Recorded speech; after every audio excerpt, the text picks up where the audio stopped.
News you can use.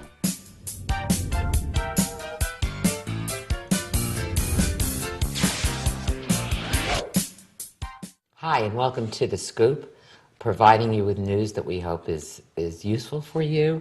I'm Louise Thompson. I'm the Executive Director of the Tampa Bay Community Network, where we teach video production skills and help people get their messages out on TV in Hillsborough County and the internet. Please visit our website at www.tbcn.org. Today I have with me Brenda Ruehl. She's the Executive Director of Reliance, Inc., Center for Independent Living. Welcome, Brenda. I'm glad you could be with us today. Thank you, Louise, for inviting me. Always happy to talk about Self-Reliance. And so let's talk about it. So tell me about what Self-Reliance is. It's how long it's been around and what you do. Self-Reliance is a Center for Independent Living, and it was established in 1978. So it's been around for more than 30 years. And our organization enables people with disabilities to live as independently as possible within the community, within their own home settings when that's their choice. Your location is in Hillsborough County? Yes, we're located in Tampa. And there are other centers for independent living in other parts of Florida? Yes, there are 17 centers for independent living throughout Florida, and they usually serve one or more counties. Okay. So the services that you provide, what they include? We provide two different sections of services. One is direct services for people with disabilities on an individual basis, and we also provide services to the community at large. The services that we provide to individuals with disabilities were required because we are a Center for Independent Living to provide services in the 4 core service areas, that being advocacy, independent living skills, information and referral, and peer support and mentoring. Okay, those are our 4 core. Let's take them all one at a time. So advocacy, is that trying to get some legislation passed? Or? Well, advocacy on an individual basis is if someone needs a service, they haven't been able to get it because of a regulation or because they were denied wrongfully. We help advocate with them and teach them to advocate for themselves. So you give people sort of the encouragement and advice and counsel they need to and the information do the battles themselves with what, maybe their insurance agency or their workplace or something could be any entity or any place that isn't following the law, the rules, and the regulations, giving the person what they're entitled to. Let me go back for a second to this. The folks that, the consumers that you are serving don't necessarily have a particular illness, correct, or a kind of disability? We're what's known as a cross-disability organization. We serve all disabilities. So we're not disability specific. We serve people who are blind, people who are deaf. We serve people who are victims of cancer or cancer survivors. We serve people who have Parkinson's. Whatever the disability is, whether it's accidental, they were born with it, they got it later in life, all of that. We don't have any prerequisite for how you got the disability. We look at the individual, and that's what Centers for Independent Living are about, is looking at the individual person with a disability and looking at them as a person first and the disability last. Okay, so, all right, so the one thing you do in the advocacy portion is to make sure that you help support people who are fighting whatever battle they're fighting, and those are typically like the ones I named, like maybe an employment issue. It could be employment, it could be insurance, it could be access to a school, it could be access to interpreters.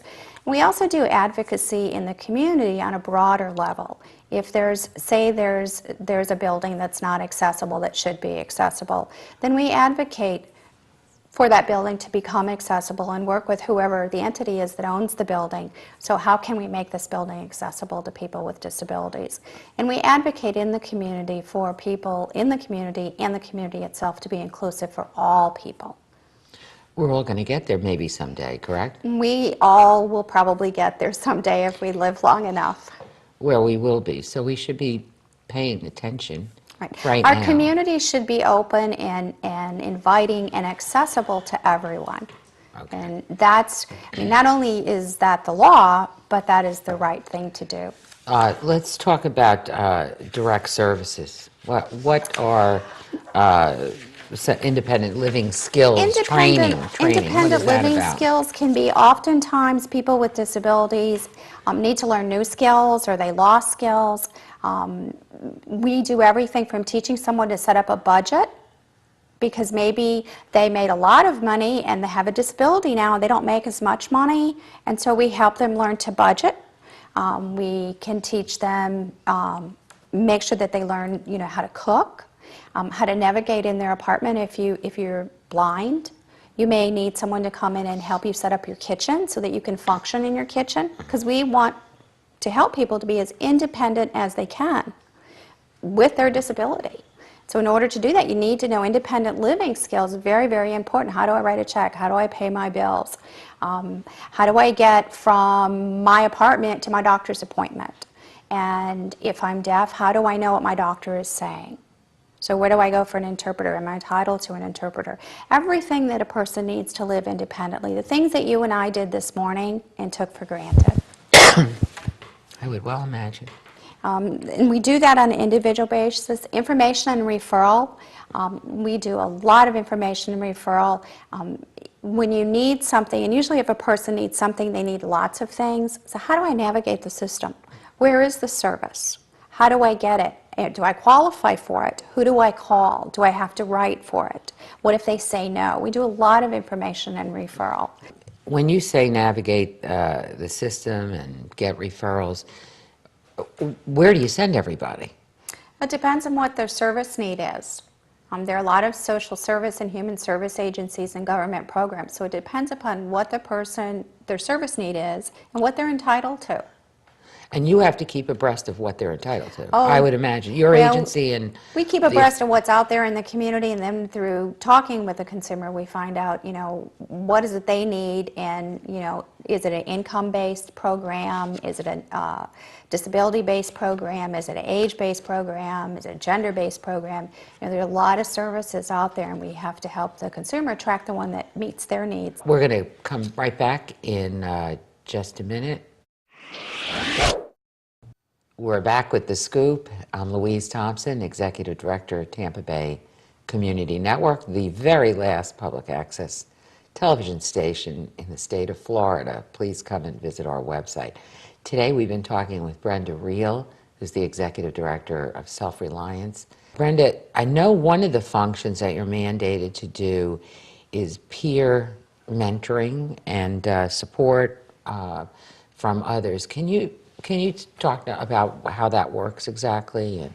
Well, Louise, the whole concept of Centers for Independent Living is that it's consumer-driven, and that 51% of our board and 51% of our staff, no less than 51%, must have a disability. And that whole concept came from being able to provide peer support and peer mentoring to people with disabilities.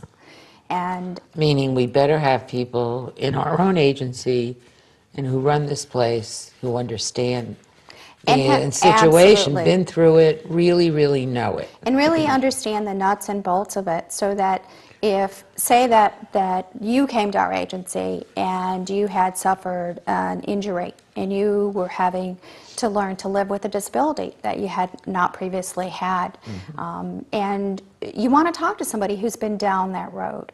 And so certainly there's staff that would be available to talk with you, and probably a staff person with that disability or a similar disability.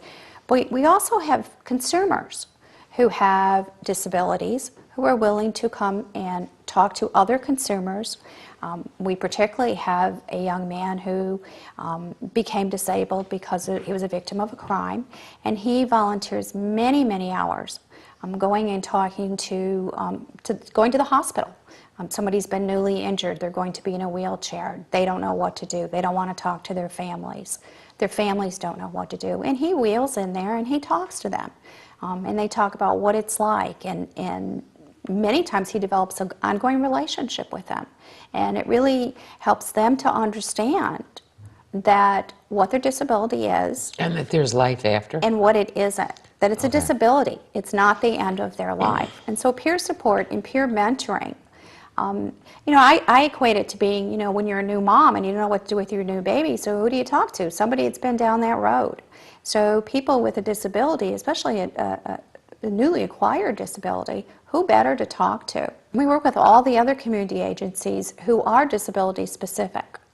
So in addition to becoming a consumer of the services you provide, can people who are watching this, for example, if they wanted to, could they volunteer to be a peer support person, or how does that work? Absolutely, and we have, aside from doing one-on-one peer support and peer mentoring, we have two groups going right now. We have a support group, a peer support group for caregivers who are deaf. The caregiver is deaf, and they're caring for an infant under the age of 15 months. Oh my. So it's been a really interesting group to watch grow. And we have another peer support group, which is open to anybody. Anybody can come, and they take on projects, and they work with other people who have similar disabilities, and they have fun. It's really a Center for Independent Living is really the consumer center. The activities. So it's defined a lot in the location that it's in by the group that you're with right then. Is that correct? Our services are defined by the needs of the consumers and the needs of our community. So Hillsborough County may be and is very different from Miami. Right. Age-wise and age-wise, demographics, just the geographic location. So a Center for Independent Living we provide the 4 core services, and peer mentoring and peer support is really one of our key services. Are you seeing in these, what we're all calling hard economic times, an increase in need for service? Are you seeing more people calling on your agency? Oh, absolutely, Louise. And what's with that? Are you able to serve them all? Yes, we find a way to serve everybody with something. Even if you have nothing else to give somebody, you can give them peer support and you can help them. People with disabilities statistically are of lower income and have less money than people without a disability. And when we hit the economic climate we have now, it's going to impact on people with disabilities even more. Typically, beginning in about October of a year, we'll see a slowdown. We're getting into the holidays, people feel they're more giving of finances and time.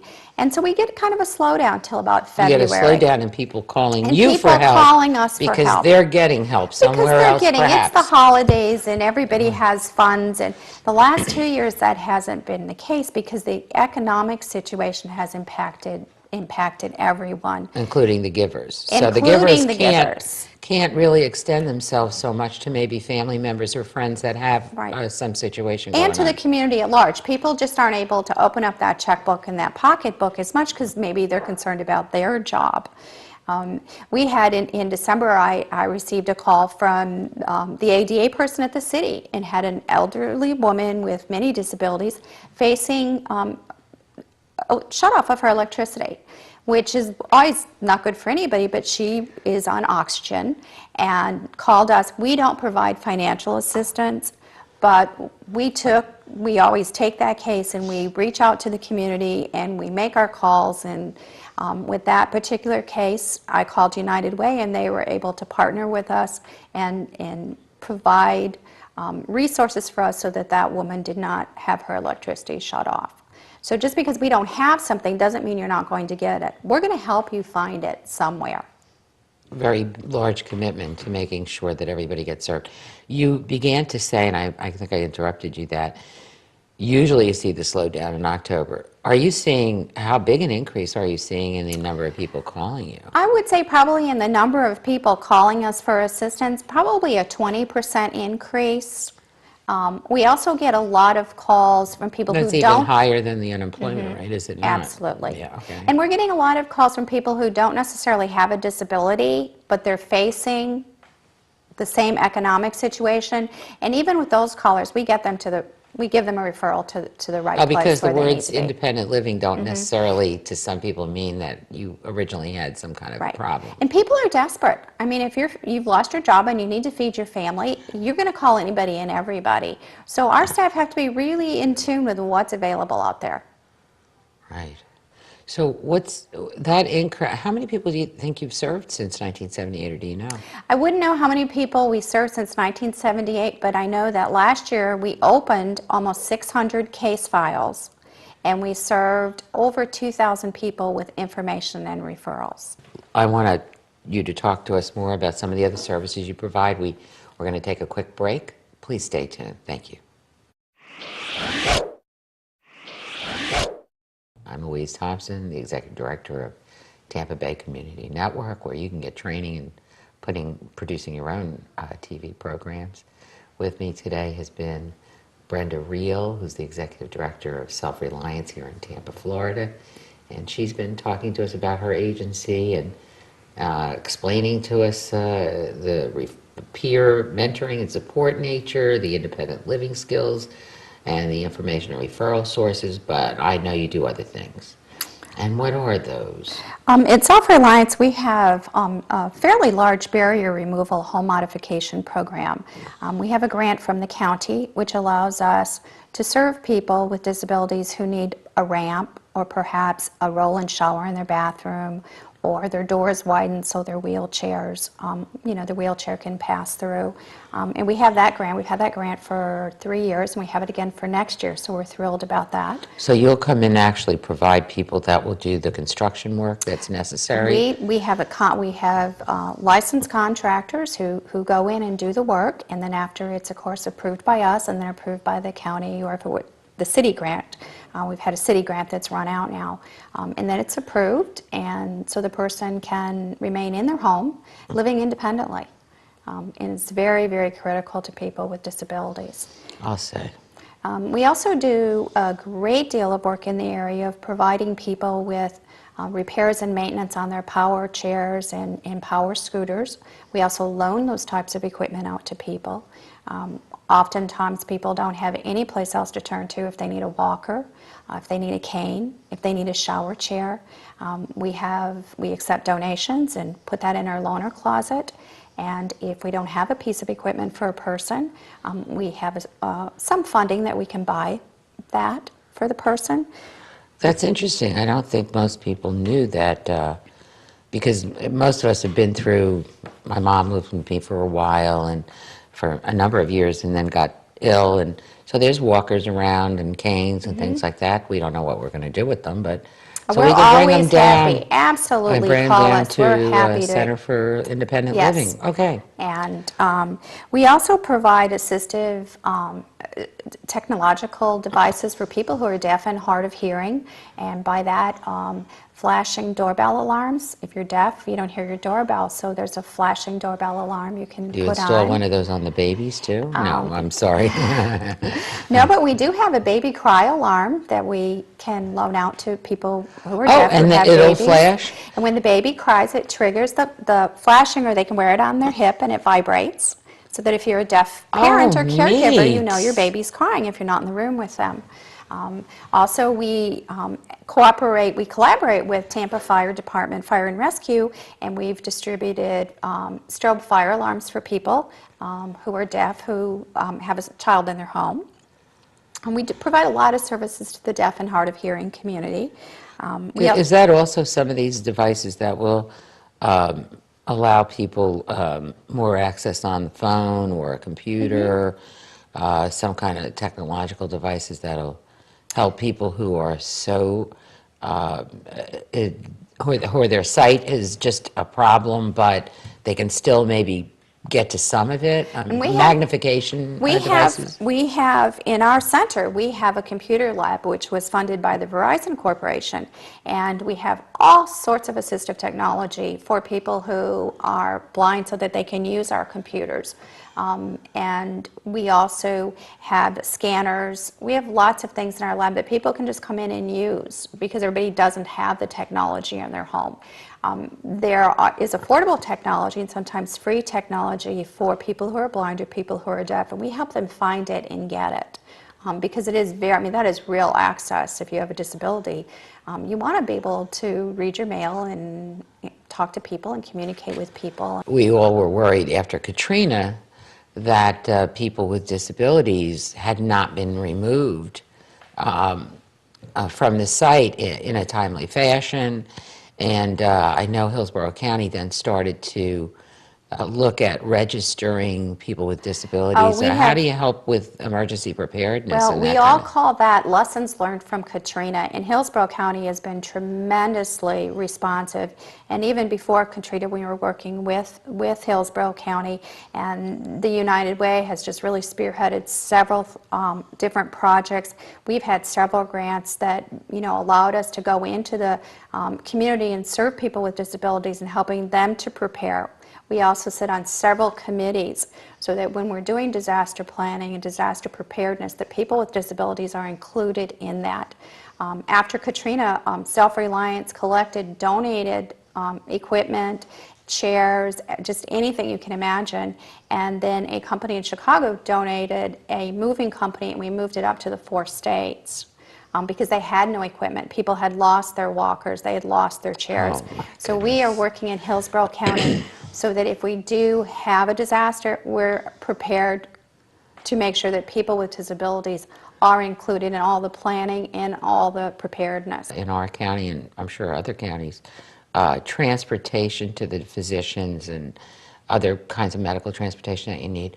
But what about voter transportation? Do you have something like that if somebody wanted to, or registration, or by mail or something? Yes, we have by mail, and you have early voting, and people with disabilities, if they need, specialized transportation, that's available. We have, during the course of the year, we have a couple of different voter registration activities.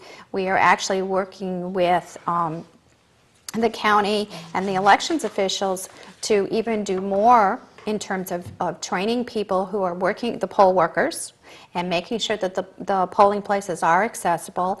And then we work with our people with disabilities to say, your vote counts, and help them make sure they have their transportation lined up, know where they're going to vote, and that they know the issues and know how important it is for them to vote. I think what you guys are doing is just fantastic. I'm glad that you came down to talk about them, let people know what they are. Thank you all for tuning in. Visit us at www.tbcn.org. Thank you.